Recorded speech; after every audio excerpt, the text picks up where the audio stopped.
Well, the Bank of Canada raised its key interest rate by a full percentage point to 2.5% yesterday, the largest increase since August of 1998. And for more on what this means for the average household, as well as what it means for the country, we're joined by Ian Lee from the Sprott School of Business.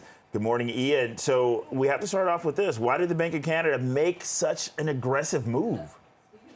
That's the $66 million question. And I think what the bank is saying very clearly, without any ambiguity, that the inflation is getting out of control. It's going in the wrong direction.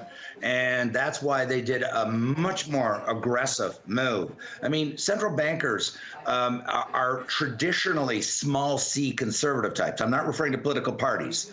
These are not radical people in the central banks. They work very slowly, incrementally, 1/4% increase at a time. So to jump a full percentage point is almost unheard of. That tells you how bad the situation is. And I know the governor, I respect him, says it's front-end loading, but I don't think it is. He's back-end loading. So, Ian, can the bank fix this issue of inflation through increasing the rate without putting us into a recession? Is that possible? I was with you for the first half of your question. Can they fix the inflation rate? Yes, they can. And this isn't theory. I lived as a young man, probably much closer to your age than my age now, in the late 70s. I was a mortgage manager, and inflation was going out of sight. Went from 4 to 6 to 8 to 10%, et cetera. So then the central bank drove the rates all the way up to 20%, and it absolutely killed, destroyed, eliminated inflation. But we ended up with a deep recession, the worst since the Great Depression. Right. To the second part of your question, they can engineer a soft landing, that is, cool down the economy, cool down the inflation without tipping into recession. But it's going to be very difficult, very tricky, and it's maybe 50-50 possibility.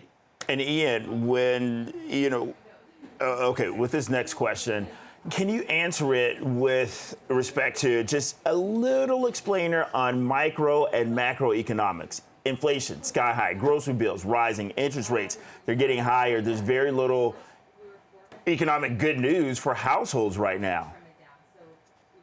But you're right. You're absolutely right. And I don't want anyone to think I'm sugarcoating this. Inflation is pernicious. It is destructive. This is why central banks are that keeps them up in the night and gives them nightmares. And it hurts low-income people the most because they have the least economic power to respond, whereas high-income people, wealthy people, have all kinds of power and leverage to get around the impact of inflation. So and I know it sounds paradoxical. People write me emails saying, how can increasing the rate of cost of borrowing make inflation go down? And the answer could be stated very simply, and the central bank, unfortunately, is not stating it as clearly as possible. A rate increase is just like a tax increase on all of us. It takes money out of our pockets that we were going to spend on a holiday or on a renovation or on a new car or on whatever we spend our money on. You now have less money in your pocket. If you have less money in your pocket, you can buy less stuff. This cools down the economy. I don't want to give free advertising to any company because I don't consult any company, but it's like that Buckley's cough, it tastes awful, but it works.